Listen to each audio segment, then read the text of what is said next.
wabarakatuh. Salam sejahtera bagi kita semua. Om Swastiastu, Namo Buddhaya, salam kebajikan, Rahayu. Halo Sobat Pelajar, selamat pagi, siang, sore, malam dimanapun kalian berada. Untuk kamu yang nontonin podcast kita hari ini, tenang, itu bukan hal yang sia-sia kok. Karena di sini kita bakal diskusi santai bareng nih. Tapi Feb, sebelum kita mulai podcastnya, kita nanya dulu nggak sih kabar teman-teman yang nontonin kita hari ini? Setuju sih. Halo Sobat Pelajar, gimana nih kabarnya? Aku harap kalian sehat selalu ya. Dan tentunya jangan lupa untuk selalu produktif di tengah gempuran tugas-tugas sekolah nih. Bener sih ya. Tapi emang seru nggak sih kita rebahan sambil scroll TikTok seharian? Iya sih. Tapi teman-teman, jangan lupa untuk memanage waktu dengan baik supaya masa muda kita diisi dengan hal-hal yang bermanfaat. Bener tuh. Oh iya, ngomong-ngomong, kita belum kenalan sama sobat-sobat pelajar nih. Oh iya guys. Kan? Nah, pasti teman-teman di sana pasti bertanya-tanya gitu kan. Jangan sampai saya bilang kamu nanya gitu ya. Nah. Aku juga ingat nih sama satu kata pepatah. Apa tuh? Tak kenal maka tak sayang. Jadi kita kenal dulu yuk biar makin sayang. Oke, siap. Nah, sobat pelajar juga pasti pada penasaran kan? Jadi siapa sih kita ini? Halo sobat pelajar. Nah, kami dari SMK Negeri 1 Medan dan saya Michael Gisung Prasetyo dari selaku anggota PKS dari SMK Negeri 1 Medan, dan bersama Fazla Dinur Aini, sobat pelajar bisa panggil aku Zila. Aku selaku anggota Paskibra, yaitu dalam seksi kepelatihan, dan juga teman di sebelah saya Irawati Febi Agianti, teman-teman bisa panggil aku Febi. Aku selaku sekretaris OSIS dan juga tim jurnalistik kelompok ilmiah remaja Kadansa.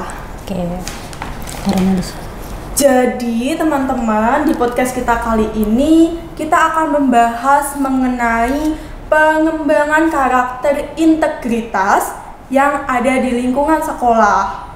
Nah, kita langsung aja ya. Indonesia mengalami masa emasnya pada tahun 2045, di mana Indonesia berusia 100 tahun. Hal tersebut menuntut Indonesia untuk mempersiapkan generasi mudanya agar siap menghadapinya dengan baik. Sehingga generasi emas menjadi tangguh dan berpikir maju akan tetapi selalu memegang teguh nilai Pancasila. Generasi emas 2045 merupakan harapan bangsa Indonesia dan tentunya salah satu langkah vital dalam melahirkan generasi emas 2045 adalah melalui pendidikan. Nah, karena pendidikan sendiri merupakan media yang sangat sentral nih teman-teman dalam mempersiapkan generasi emas, terutama dalam hal karakter nih. Pada dasarnya, pendidikan merupakan suatu upaya sadar untuk mengembangkan potensi generasi muda secara optimal dalam mengembangkan pendidikan karakter, yaitu membentuk karakter generasi muda penerus bangsa menjadi sumber daya manusia yang unggul untuk menghadapi Indonesia Emas 2045. Dalam lingkungan pendidikan, sekolah menjadi sarana penting dalam pembentukan karakter generasi penerus bangsa. Upaya-upaya terus dilakukan untuk memprioritaskan pengembangan gerakan religius, nasionalisme, integritas, kemandirian, dan kolaborasi. Namun tetap ada hal yang harus kita perhatikan nih teman-teman. Perlu diketahui bahwa dalam banyak hal yang kita jumpai, Indonesia merasa kekurangan karakter integritas nih. Banyak berita dan situasi yang menunjukkan bahwa integritas bangsa kita terjajah. Maka untuk membangun karakter integritas yang perlu disiapkan sedini mungkin, perlu kita mengulas kontribusi yang diberikan oleh sekolah sebagai dunia pendidikan karakter generasi emas. Nah, untuk mengetahui upaya pembentukan karakter integritas yang lebih dalam lagi, maka di sini hadirlah ibu guru hebat yang akan menjadi narasumber pada obrolan kita. Halo Ibu. Halo anak-anak hebat. Mbak Ira, Mbak Zul, Hai Bu. Mas Gibson. Nah, teman-teman, di sini kita bersama Ibu Novia Triana. Beliau ini di SMK Negeri 1 Pedanto sebagai guru bimbingan konseling. Beliau di SMK Negeri 1 Pedanto sejak tahun 2007, teman-teman, hingga saat ini. Udah lama banget ya, sekitar 16 tahun. 16 tahun. 16 tahun bukan waktu yang sedikit ya, teman-teman. Tapi sebelum itu beliau berpengalaman di LPT Nirmala Suri Sukoharjo, yaitu lembaga psikologi terapan, teman-teman. Setelah itu beliau juga mengajar di TK Aba Jetiswetan. Dan setelah mengajar di TK Jetiswetan, beliau mengajar di SMK Negeri 1 Pedan hingga saat ini. Ini Sangat perbedaannya jauh ya, dari TK langsung ke SMK gitu. Dari nyanyi-nyanyi menghadapi yang sudah remaja gitu. benar banget sih. Lalu dari pengalaman ini kita bisa mengambil kesimpulan, teman-teman, bahwa Bu Novi telah melalui banyak sekali pengalaman, banyak sekali nilai-nilai integritas yang bisa kita ambil dari pengalaman Ibu Novi ini, dan sudah sepatutnya kita bisa menjadikan Ibu Novi sebagai role model, teman-teman, di mana kita bisa memanfaatkan masa muda kita untuk mencari pengalaman baru dan mencoba hal-hal baru tentunya. Gitu. Lalu karena kita sudah melihat nih dari nilai-nilai integritas yang telah Bu Novi lakukan, di podcast kali ini kita ingin mengulik lebih dalam tentang nilai-nilai integritas. Nah, kita sudah menyiapkan beberapa pertanyaan nih. Langsung saja kita ke pertanyaan yang pertama. Untuk Bu Novi, apa definisi integritas menurut Ibu? Integritas itu mudahnya ya, apa yang kita ucapkan itu kita lakukan. Ya, jadi konsistensi ya antara pola pikir, perasaan, ucapan, tindakan yang kaitannya dengan hati nurani dan moral seperti itu. Jadi Bu, konsisten ya dari pikiran, hati, dan perkataan dan perbuatan itu harus selaras, Bu. Iya, betul, harus selaras. Iya, Bu. Jadi saya mau nanya nih, Bu, apa contoh sederhana dari sikap integritas yang perlu dikembangkan di sekolah, Bu? Banyak deh, misalnya jujur, disiplin, apalagi sportivitas, Tanggung jawab. jujur, mandiri, ya, malu kalau berbuat Kesalahan. seperti itu. Masih banyak lagi contoh-contoh integritas yang kita bisa lihat di sekolah, bahkan kita sendiri sudah melakukan seperti itu, ya. Gitu ya, Bu. Ya. Nah, seberapa pentingnya sih guru pembimbing konseling dalam pembentukan karakter gitu? Penting sekali ya. Di sini kita sebagai guru bimbingan konseling itu membimbing peserta didik untuk mengembangkan pribadi, sosial, dan membangun karakter anak-anakku semua di sekolah seperti itu. Jadi bimbingan konseling itu gunanya untuk lebih ke karakter anak ya, Bu? Lebih ke karakter anak, betul. Menjadikan pribadi yang lebih baik, lebih tentunya lebih bernilai integritas tinggi. Ya. Tidak hanya belajar teori, namun guru bimbingan konseling juga mempunyai suatu peran yang penting untuk siswa di sekolah. Lalu untuk pertanyaan selanjutnya nih, Bu, kenapa sekolah berperan penting dalam pembentukan karakter integritas?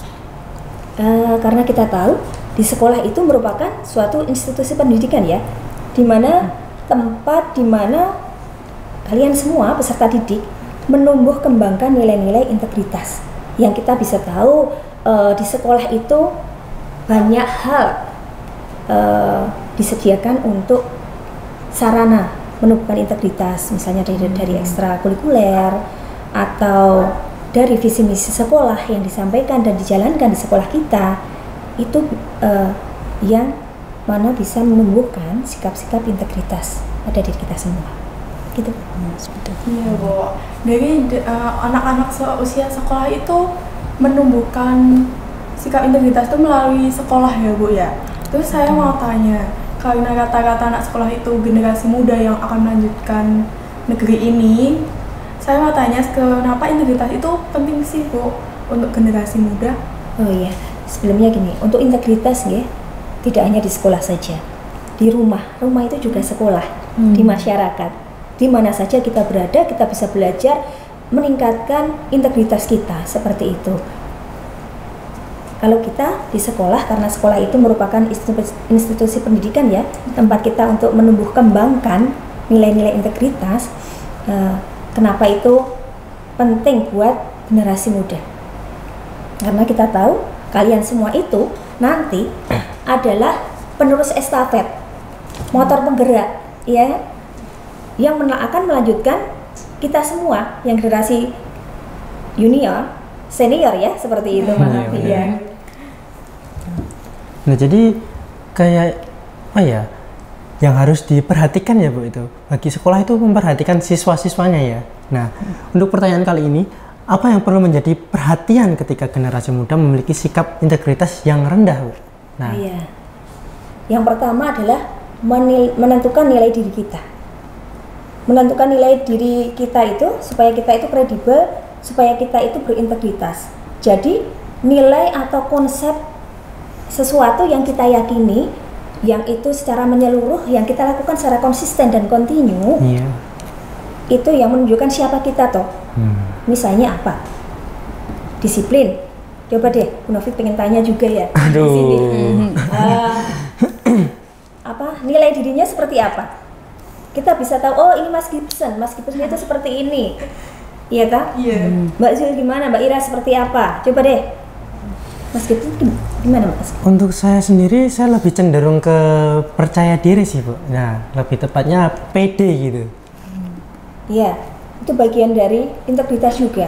Iya. Seperti. Kalau saya lebih percaya diri juga dan tanggung jawab. Terlebih saya ini ekskul Paskibra ya Bu. Saya sering diminta untuk menjadi petugas upacara yang dimana di situ saya dituntut untuk mengemban tanggung jawab seperti itu. Iya, Mbak Ira. Kalau saya sendiri sih Bu, ketika saya melakukan ujian atau lagi ulangan harian, itu saya mencoba untuk tidak berbuat curang. Dalam artian ketika saya tahu kalau mau ujian, jadi saya harus mandiri, harus bisa belajar sendiri, memahami materi lebih dalam lagi. Jadi supaya kita pas ulangan tuh nggak nyontek gitu. Iya, kembali lagi ke pengertian integritas ya. Apa yang kamu ucapkan, kamu lakukan, dan konsistensi ya dari pola pikir, apa tadi? Perasaan, perkataan yang diucapkan dan perilaku itu harus sama. Nah, kalau tadi kan baru diucapkan, kita belum bisa. Oh itu dia sudah berintegritas seperti itu. Itu baru sekedar ucapan. Kita bisa lihat temannya. Itu Kak Jul itu gimana ya? Oh dia itu memang orangnya seperti itu, percaya diri. Kalau ulangan tidak pernah mencontek. Dia seberapa pun nilai yang dia selalu belajar, dia selalu mengerjakan dengan percaya diri, nggak pernah menyontek. Nah itu baru dikatakan dia mempunyai bisa menetapkan nilai diri, sehingga bisa disebut kredibel ya, berintegritas tinggi. Ya itu yang nanti akan diperlukan. Mengapa penting untuk generasi muda? Kita memerlukan pemuda hebat, pemudi hebat untuk menyongsong masa apa tadi? Masa Indonesia Emas 2045. Diperlukan mental-mental yang mempunyai integritas kuat. Begitu. Bukan hanya teori tapi juga aksi ya Bu. Aksi betul. Dan itu juga dilakukan secara konsisten dan kontinu. Konsisten dan kontinu, catat. Saya juga pernah pernah baca-baca Bu mengenai kebiasaan yang dari hal kecil kita terus lakukan secara menerus. Dan itu akan membentuk karakter kita. Dari contohnya ketika saya memutuskan untuk membaca buku 1 lembar 1 hari dan dilakukan setiap hari, mungkin orang-orang bakal ngatain saya kutu buku juga kali ya. Karena karakter saya akan terbentuk dari saya membaca buku setiap hari itu mungkin Bu. Iya, di samping itu masih ada lagi. Kita harus punya circle, punya lingkungan yang mendukung. Istilahnya kayak kelompok gitu ya Bu? Pertemanan yang mendukung tentang integritas, yang mendukung bagaimana integritas kita itu tetap terjaga. Begitu. Jangan kita berteman dengan orang-orang yang tidak jujur. Misalnya mencontek pas pelajaran, kayak contekan saja lah. di mana dan sebagainya dengan berbagai cara. Nah, kalau seperti itu kalian ikut dalam kelompok itu yang mengerjakan hal yang dilarang seperti itu, lama-lama juga kita akan kena imbasnya, ya kan? Nanti kalau kalian nggak ikut-ikutan seperti kita, kamu nggak circle loh, nggak bersikul ya. Nah, kayak gitu-gitu. Ya, makanya pentingnya pertemanan. Iya. Ya, circle yang mendukung integritas kita, yang membawa pengaruh yang tepat, yang bagus seperti itu. Okay? Nah, jadi teman-teman, dalam kita kalau mau bersikap integritas, kita juga harus bisa memilih lingkungan yang tepat untuk menyesuaikan karakter kita, teman-teman. Jangan sampai kita terjerumus ya. Iya, terjerumus. Apalagi kalau teman kita ngelakuin hal buruk, jadi kita ikut-ikutan, bahkan sampai lebih parah lagi gitu kan maksudnya. Iya, sering ditemui sih saat ini. Ya, jadi kita harus pandai-pandai memilih lingkungan kita dalam bergaul. Bener banget. Lalu untuk yang selanjutnya nih Bu, apa sih upaya yang dilakukan untuk memunculkan kesadaran akan pentingnya integritas di lingkungan sekolah? Nah ini dia nih Bu, kesadaran nih. Iya, mengedepankan kejujuran. Benar. Iya. Mengedepankan kejujuran. Kita buat sekolah kita menjadi zona integritas dengan menerapkan kejujuran di semua lini. Ya kan, tidak hanya murid, guru, masih banyak lagi. Disiplin, menegakkan kedisiplinan. Ya, menegakkan kedisiplinan. Kalau di sekolah kita ada tatib ya. Iya Bu, benar. Ada tatib. Ada pengalaman? Itu kebetulan ya, tatib itu termasuk program kerja OSIS Bu. Betul. Nah, jadi teman-teman, kita setiap pagi dari OSIS itu menjaga di pintu masuk. Terus kita mengecek atribut teman-teman yang nggak lengkap itu yang mana. Terus kita beri sanksi dari guru BK juga yang menaungi. Terus di situ juga pasti akan menuntut teman-teman ya Bu untuk lebih bersikap disiplin lagi agar nggak kena konsekuensi. Iya, bener banget. Iya. Nah nggak hanya itu Bu, dari PKS juga mendukung, ya mendukung dalam bidang ketertiban seperti ini, kayak di dalam penyeberangan. Nah itu PKS juga terjun dalam di situ Bu. Kita PKS juga bukan mengadakan tapi sudah menerjunkan yaitu sistem PAM gitu. Apa itu, Bang? Apa itu? Sistem PAM yaitu kita yang mengatur lalu lintas untuk para siswa atau teman-teman kita yang akan pergi ke atau berangkat sekolah. Nah, kita yang mengatur jalannya tersebut. Masya Allah. Ya, di samping itu memiliki tanggung jawab. Memiliki tanggung jawab dari apa yang kalian lakukan pun itu sudah ada rasa tanggung jawab ya kan, menyeberangkan ada jadwalnya ya kan Bu, dibuat seperti STP 2K yang dari sekolah kita, yang dari kesesuaian bekerja sama dengan OSIS itu kan juga ada jadwal setiap pagi siapa yang istilahnya mengingatkan teman-teman, mungkin ada yang lalai, oh seragamnya gini dan sebagainya. Nah itu dari hal-hal kecil, dari kebiasaan gitu ya, bisa menumbuhkan integritas. Terus menerapkan budaya malu. Pernah nggak sih menerapkan budaya malu? Malu untuk apa? Berbuat kesalahan. Iya, Berbuat kesalahan. Misalnya seperti apa? Mungkin Yang ada di sekolah kita. malu untuk melanggar peraturan. Seperti contohnya, saya nggak bangga ketika saya menggunakan jilbab langsungan yang notabene-nya itu dilarang oleh sekolah Bu. Itu kan melanggar tata tertib. Jadi saya nggak bangga kalau saya melanggar peraturan. Misalnya dari PKS ya, tidak bangga jika tidak menggunakan helm ke sekolah, ya kan? Nah begitu. Atau mungkin dari yang lain, ada lagi? Kalau yang dari saya lihat sepertinya untuk lebih totalitas kerapian tuh bukan apa ya Bu, lebih identiknya ke Paskibra Bu. Karena saya lihat dari Paskibra itu kayak dari penampilan bahkan lebih tap gitu loh biasanya. Tap. Iya. Sportif ya? Iya benar. Sportif. Dari banyak hal yang tadi kita sebutkan tentang integritas ya. Ada mengedepankan kejujuran, ada sportivitas, tanggung jawab, jujur, menerapkan budaya malu. Nah, seperti itu kalau dilakukan semuanya, anak-anak tidak hanya sekedar wacana saja, itu insya Allah integritas kita semua bisa berkualitas ya, bisa berkualitas dan menjadi karakter kita, karakter unggul kita, ya nilai lebih yang ada di sekolah kita seperti itu. Jadi teman-teman, ketika kita bersekolah tuh yang dipentingkan jangan cuma akademis saja, tapi Betul. juga karakter kita. Karakter. Yang penting tuh karakter kita. Nah, Betul. ini juga ada satu masalah Bu, yang sering saya jumpai. Mungkin udah dianggap normal juga ya, mengenai mencontek Bu. Ini mencontek ya. Apakah mencontek itu bisa melunturkan nilai integritas pada siswa, Bu? Lalu apa upaya yang dilakukan sekolah dalam meminimalisir kecurangan tersebut? Tentu saja, upaya penyontek yang dilakukan anak seperti itu justru itu akan menurunkan kredibilitasnya sebagai seorang anak. Orang itu akan, wah dia integritasnya kok seperti itu ya, tidak jujur. Dia sudah mengingkari nilai-nilai yang diyakini, iya kan? Tadi di sekolah mengutamakan kejujuran, iya hanya di ucapan saja, tapi di perilakunya tidak konsisten, iya kan? Nah itu seperti itu akan menjatuhkan dirinya sendiri, karena dia menipu dirinya sendiri. Nilai-nilai yang dia yakini sudah tidak dia lakukan, begitu. Jadi mencontek itu sudah merusak kualitas diri siswa ya Bu? Iya, secara tidak disadari. Banyak generasi muda seperti itu, menipu diri sendiri. Padahal tantangan kedepannya di generasi emas 2045 seperti itu dibutuhkan remaja-remaja yang hebat, yang mampu menghadapi tantangan zaman yang luar biasa kerasnya. Dibutuhkan mental baja, ya kan, kualitas integritas.